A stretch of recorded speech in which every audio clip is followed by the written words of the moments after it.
Happy Monday, all. Today we are starting our last content for MedSurge 2 in your junior term. This is the sensory system, eyes and ears, chapter 25.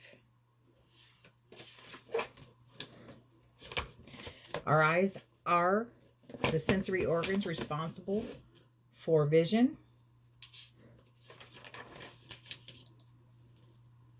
Let's watch a short video on the process of vision. The location of the eyes enables us to see length, width, depth, and distance of an object. The eye has three layers: the sclera, choroid, and retina. The sclera is the outer white layer that maintains the shape of the eye. Muscles attached to the sclera control eye movements. Choroid is the middle layer that contains the blood vessels. The cornea is a clear circular area in the sclera where light enters the eye. The pupil is the circular opening in the front of the choroid. The iris is the colored smooth muscle surrounding the pupil, which adjusts the size of the opening according to the brightness of light. The lens is located behind the pupil and between the anterior and posterior chambers. The lens is a transparent, flexible biconvex structure that bends or refracts light rays, so they focus on the nerve cells of the retina. The chambers are filled with a watery fluid that gives shape to the eye and helps refract the light rays. The anterior fluid is called the aqueous humor, and the posterior fluid is called the vitreous humor. The retina is the inner layer and contains the nerve cells, the rods and cones, and the bipolar cells. Rods are sensitive to light but do not sense color. Cones sense color. The highest concentration of cones is in the fovea centralis. The rods and cones synapse with bipolar cells, which then synapse with the ganglia cells, whose axons form the optic nerve. Light rays enter the eye through the cornea, pupil, and lens, where the light rays are bent or refracted to focus them on the rods and cones, which transmit the stimulus to the optic nerve and then to the occipital lobe of the brain for interpretation. Liberty, liberty, liberty, liberty. All right, let's look at the external eye structures. That includes the eyelids, the eyelashes, the conjunctiva, and the extraocular muscles. The eyelids and the eyelashes protect and distribute tears using blinking. The conjunctiva is the mucous membrane that covers the eye and coats the eyelid. The extraocular muscles are responsible for eye movement and are coordinated by 3 cranial nerves and 6 extraocular muscles. And you see that table on page 573 in your book. The internal structures of the eyeball include the sclera, the choroid. The choroid includes the pupil, the cornea, and the iris. And the retina has the rods and cones. And we also have the optic nerve, which sends the messages to the brain. 2 fluid chambers, the anterior chamber and the posterior chamber, and the lens. So let's look at these. We have these in this diagram, so we're going to go over each one of these. So we have the sclera. You see the sclera here and here, the 2 areas. The sclera is the white of the eye, the tough outer layer. It protects the structures within the eye and connects to the cornea. Next, we want to cover the choroid. You see the choroid here and the choroid here, just different visuals of the layers of the choroid. The choroid is the middle layer, and it contains the iris and the ciliary muscles. Then we have the pupil. The pupil is also in the choroid. It is the hole in the center of the iris.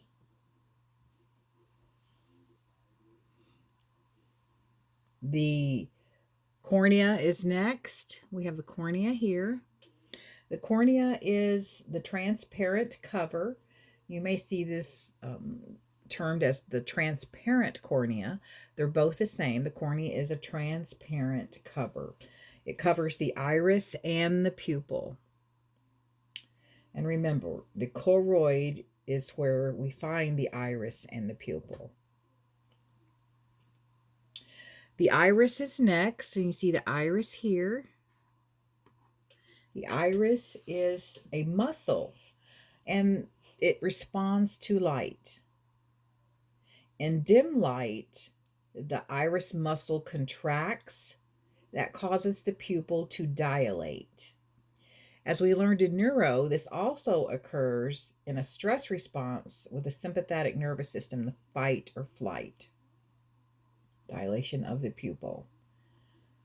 And remember, the pupil is in the cornea.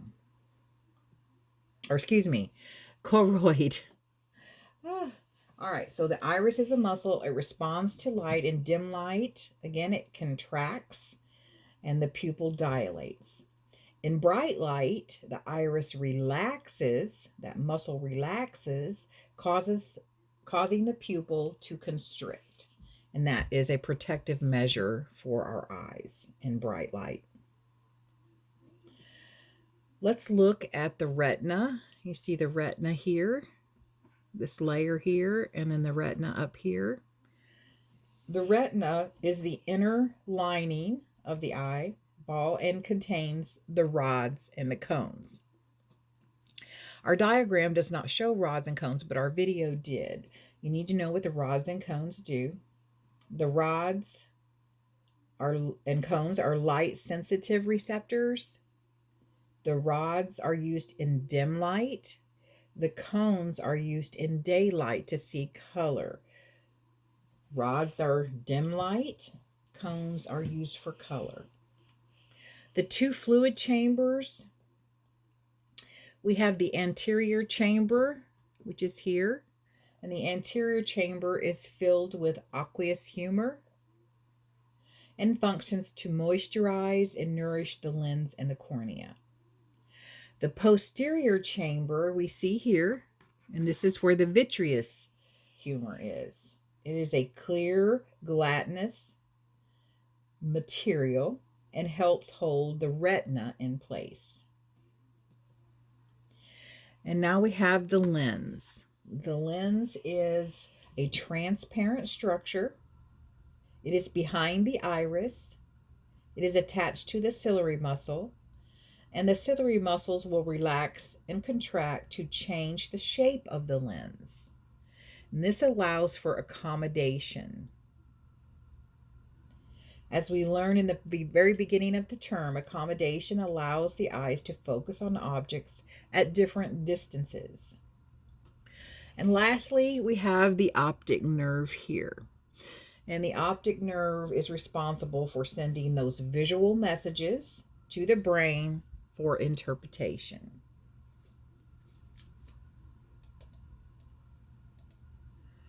How does the nurse assess the patient for accommodation?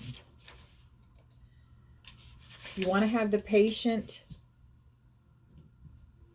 focus on either your finger or an object held in your hand, approximately distance 12-14 inches away from the patient. Have the patient watch the object and move it slowly toward the patient's nose. The normal finding, the pupils should constrict, the eyes should converge, meaning that the pupils become smaller and both eyes move to a fixed position at the same point, following that object to their nose.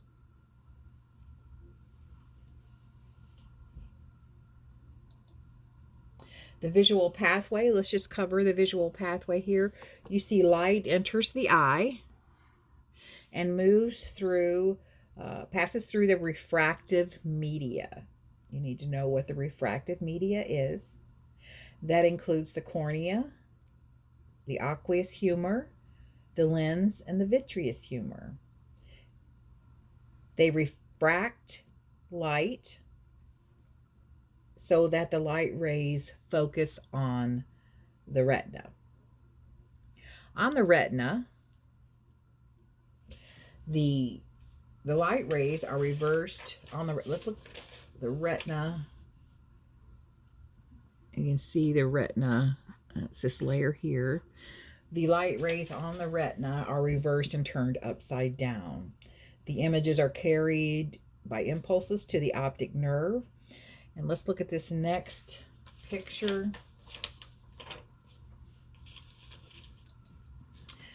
The optic chiasm, this is where the light rays are reversed and turned upside down.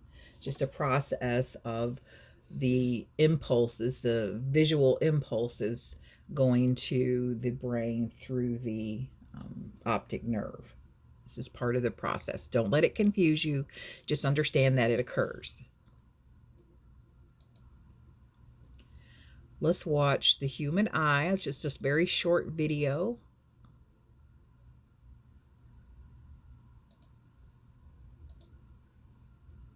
Good grammar and spelling are important. But if you want to write essays that inspire, skip ads and go right to our video, hopefully. Where'd it go? Here we go.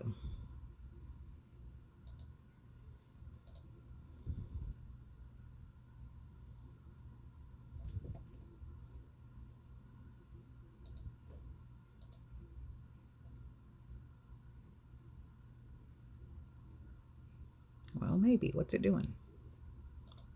Oh, the teacher has to hit play. The human eye is the most valuable and sensitive sense organ, and it is a natural optical instrument. The eye is nearly spherical in shape with a slight bulge in the front part, and it enables us to see the beautiful, colorful world around us. Let us discuss about the important parts of the eye and their functions. Cornea. The front part of the eye is covered by transparent spherical membrane called cornea. Light enters the eye through cornea. Iris. Just behind the cornea is a dark-colored muscular diaphragm which has a small circular opening in the middle. Pupil. Pupil is a small circular opening of iris. The pupil appears black because no light is reflected from it. The dark center in the middle of the iris. The pupil determines how much light is let into the eye. It changes sizes to accommodate for the amount of light that is available. The iris regulates the light by adjusting the size of the pupil. Let us see how iris regulates and controls the amount of light entering the eye. When the intensity of light is more, or if it is a bright source of light, then the iris makes the pupil to contract, and as a result, the amount of light entering the eye decreases.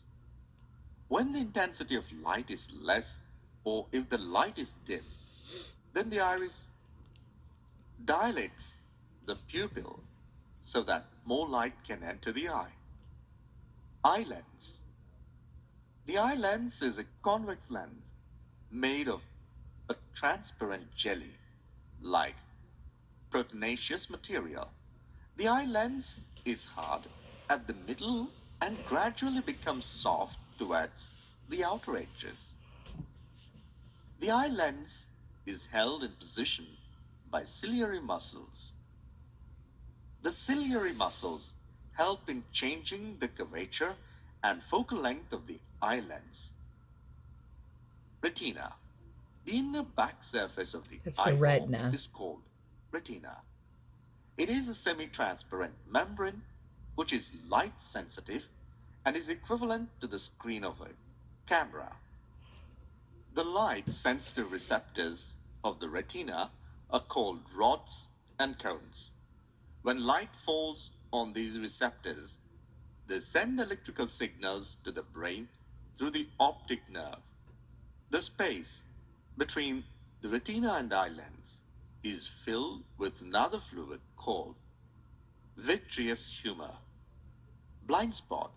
It is a spot at which the optic nerve enters the eye and is insensitive to light, and hence the name.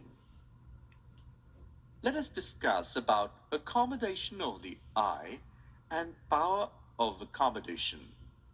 Accommodation of the eye. The process by which the ciliary muscles change the focal length of an eye lens to focus distant or near objects clearly on the retina is called the accommodation of the eye. Power of accommodation. The ability of the eye to focus objects lying at different distances is called the power of accommodation of the eye. How does an eye focus objects at varying distances? When the ciliary muscles are relaxed, the eye lens becomes thin. Thus, its focal length increases and we see the distant objects clearly. When the ciliary muscles are contracted, then the curvature of the eye lens increases and the eye lens becomes thick. Thus, its focal length decreases and we see the nearby objects.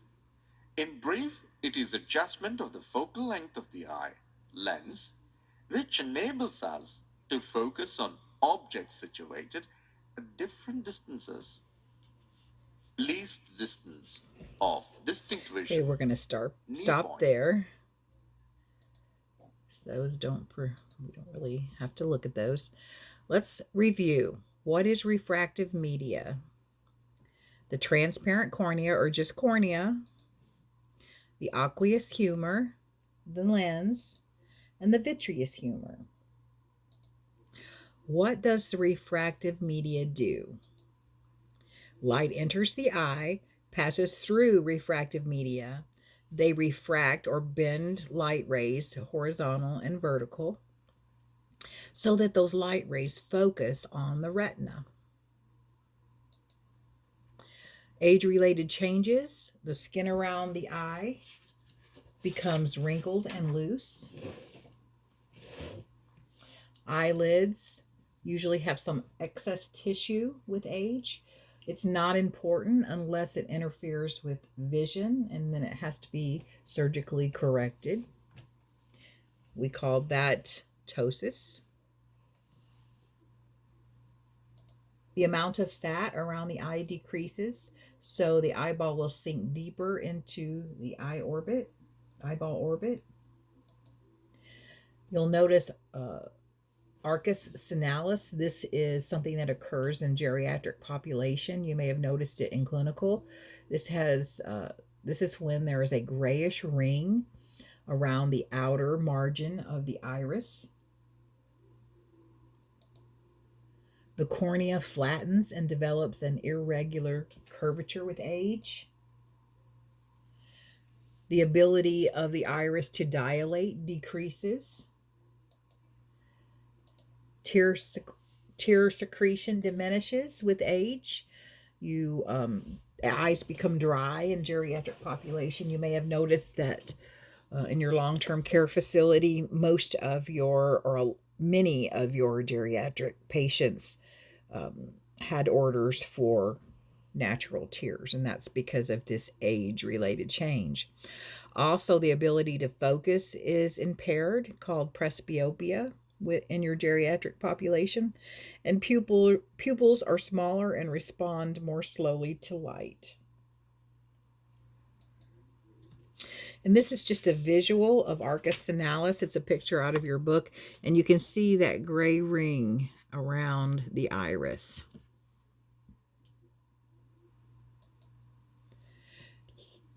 Protection of eyes and vision.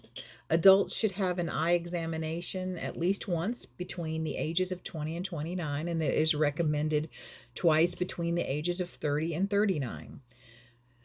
Patients need a baseline screening at 40, and eye exams should include testing for glaucoma. After the age of 40, it should be tested for every 2 to 3 years, and after the age of 65, the patient should have an eye exam and testing for glaucoma every 1 to 2 years. This is a picture out of your book that shows the Snellen chart, and we use the Snellen chart for measuring visual acuity.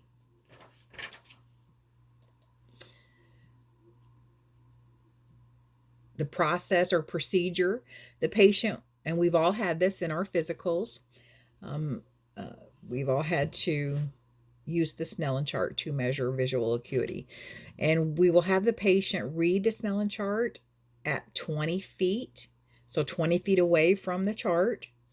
And the numerator is the first figure, and that indicates the distance between the patient and chart, and that's going to be 20. The denominator, or the second figure, expresses the distance between the distance at which a person with normal vision, which is 20/20, can read the letters in the line correctly. So you can see, depending on which line the patient can read, what their vision is. The normal is 20/20. So if a patient is at 20 feet and can only read line 7, then they are 20/25 vision. They're reading at 20 feet what a normal person could read at 25 feet. So let's say that again. What does the result 20/50 mean? 20/50 vision means that the patient can see at 20 feet what a normal person sees at 50 feet. Diagnostic tests and procedures. You have on page 576 through 578 your table of diagnostic tests for eye problems. So let's talk about these diagnostic tests. First off, we have ophthalmoscopic examination, and this is an examination using an ophthalmoscope to visualize the internal structures of the eye. Visual fields is a diagnostic test to look at central and peripheral vision of the patient.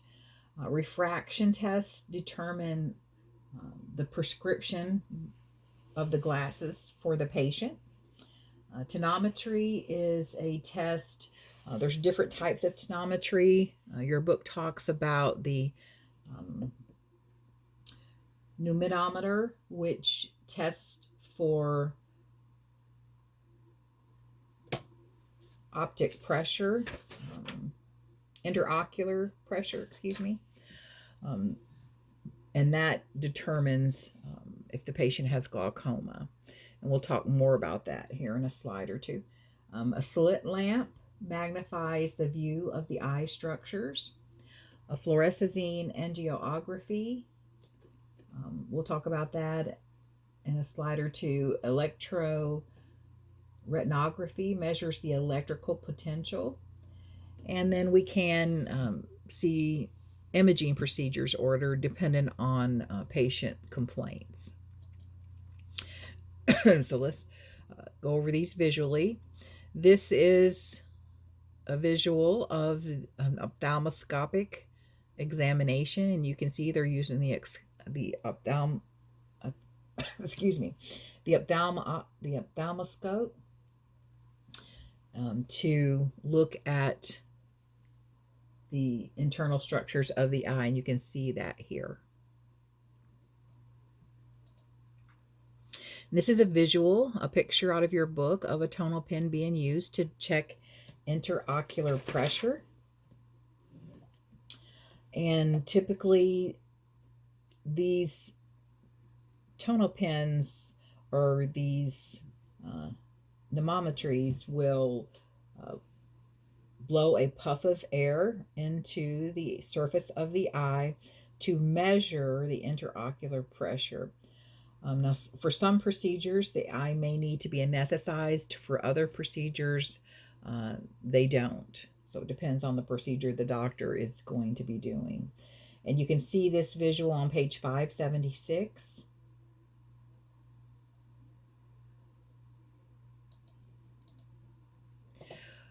What is the normal interocular pressure?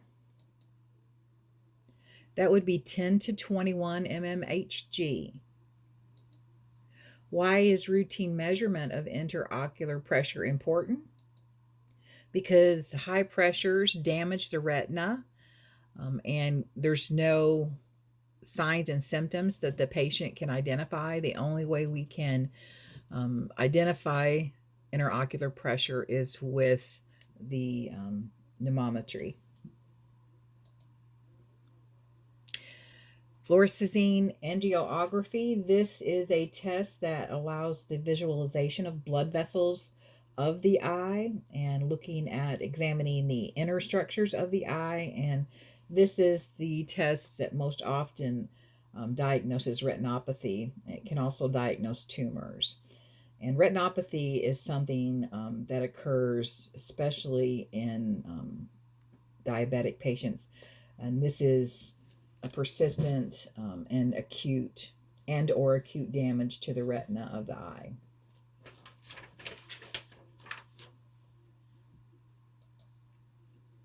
An electroretinography measures the electrical potential, and this slide goes over those steps of the process or the procedure. So the retina is a nerve tissue, so it has an electrical potential that we can measure. And we use this test to detect retinal disorders. And the process is they anesthetize the eye. They then place a contact lens electrode on the eyeball and expose the eye to flashes of light at different varying intensities and speeds. The response of the retina is recorded, and we tell the patient to fix their gaze on a target and remain very still during the procedure. Therapeutic measures, we have eye irrigation, and this is done to remove any irritating chemicals of the eye. You want to use sterile normal saline. That's the best solution. Plain water can be used in an emergency situation. In a hospital or clinic setting, the physician will sometimes order irrigations with their ophthalmic medications. I have 7 key points to irrigating the eye. 1, wear gloves, cleanse the eyelids and eyelashes. 2, you want to position the patient with the affected eye down so that the contaminated fluid does not run into the unaffected eye. You want to place a basin or a waterproof pad to collect that fluid so we don't wet the patient's bed. We want to gently direct the fluid into the lower conjunctival sac from the inner canthus, which is the corner of the eye, to the outer canthus. Do not touch the eye with the tip of the irrigating syringe, and have the patient blink occasionally to move particles toward the lower conjunctival sac. If extended irrigation is needed, then special irrigation systems may be used. Key points to remember when administering topical eye medications. So let's go over eye medications. This is in your book on page 581.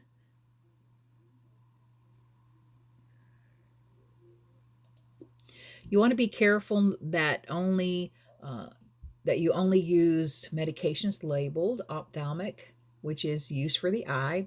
The drops should be at room temperature. Let me get all these up so I can focus on talking to you. The drops should be room temperature when you administer. So if it's from the refrigerator, oftentimes it is, you want to roll the bottle between your palms to warm the medication. You want to tell the patient to tilt their head back and look at the ceiling. The head can be turned slightly so that excess medications will be able to run out the outer canthus of the eye, and be sure not to contaminate the opposite eye. You want to place your finger below the lid and gently pull the eyelid down to expose the conjunctival sac. Brace the hand holding the medication and then drop the medication into the conjunctival sac without touching the eyelid or contaminating the medication. You want to have the patient close their eyes and move them as if they're looking around the room, and that will help distribute the medication. You want to gently have the patient, or you can do it, gently apply pressure to the lacrimal sac of the inner canthus so that the eye, for approximately 1 minute, so that we can reduce the amount of medication entering systemic circulation. If more than one medication is being given, you want to wait 5 minutes between each medication administration. Collecting our history for our patient, we want to look at their medical history, their current complaints, any present illness. Specific to eyes, you want to look at a history of diabetes. That's because blood glucose levels can cause temporary blurring of vision. Permanent changes in the retina are also associated with diabetes and will lead to blindness in patients who do not control their diabetes, their glucose levels. Neurologic disorders also can have effect on your eyes, such as brain tumors, head injuries, strokes. All of these can impair vision and may cause blurred vision, diplopia, inability to move the eyes, or a loss of part of the visual fields. Thyroid disease can affect the eyes. Hyperthyroidism can cause exophthalmos, which is bulging eyes. You learned about that in freshman term. And hypertension can cause changes in blood vessels of the eye, and that can eventually lead to vision loss. We want to look at family history. You want to do a functional assessment of patient abilities and a physical head to toe. Be able to define visually impaired. That is the correct term to use for patients who are experiencing visual loss. In caring for the visually impaired patient, you want to be aware visually impaired patients' thoughts and feelings. Be aware of their thoughts and feelings. You want to assume that patients with visual impairments can be independent and productive in their life. They may need some help with their ADLs or some task of ADLs, dependent on the extent of their visual loss. We want to be sure we are treating them as adults. This is a nursing diagnosis to implement for the visually impaired patient. Disturbed sensory perception, orient the patient to the environment. Visual impairment should be noted on the care plan. Depending on your facility, they may require signs to be posted, but that is, you want to go by your facility's policy. When you're caring for the visually impaired patient, always announce your presence when you enter the room and introduce yourself. You don't want to scare them. You want to speak before touching the patient. You want to speak in a normal tone of voice. Address the patient in an appropriate manner. Remember, visual impairment is not associated with mental impairment. Advise the patient what to expect during procedures. Tell them when you enter and leave their room. You want to leave the bed in low position, place the call bell within reach, and make sure the patient knows how to use it. Keep the doors open or closed per the patient's preference. We want to have an understanding with the patient so that they don't get up and run into a partially open or closed door. Once you orient the patient to the room, do not rearrange it. They can fall and get hurt. Eliminate meaningless noise if possible.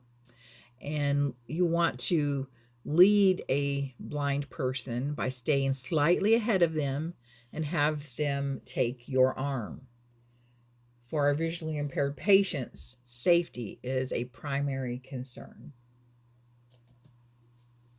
This is a visual out of your book, and it just shows how you lead a blind person. We can see here the gentleman is the visually impaired patient, and the lady in the green shirt there, she is oops, I got a note here, no longer in the book. I guess they took it out. But note here how she is, and know how to lead a visually impaired person. Notice how she is leading the person. She is slightly in front of, and he is holding her arm. When they enter a narrow passageway, such as a doorway, you want to move your arm behind you, the arm that the patient is holding, and allow and lead them through the doorway in this manner. Know how to lead a visually impaired patient. Another NANDA we can use for our visually impaired patient is an effective coping. You want to assess how the patient copes and what strategies they are using and have developed to maintain their coping of losing visual sensory abilities. So make sure the patient has assistive devices if they use them. You want to make sure they're available. Encourage diversional activities when you can, such as talking books, braille. Some patients can use special telescopic lens or magnifiers. Some patients have voice recognition on their computer. Some patients use canes or guide dogs, so we want to make those available when possible. Self-care deficit, another NANDA for our visually impaired patient. You want to encourage the patient to participate in their ADLs. We want to encourage independence, not dependence. We want to orient the patient to the location of their foods, fluids, and other objects. When you set up a meal tray for the visually impaired patient, you want to use the clock face technique your book talks about. And you want to maintain a consistent environment for the patient. You want to make sure the patient is aware of where their personal items are, and we don't want to move those. We're going to stop here and pick up in part 2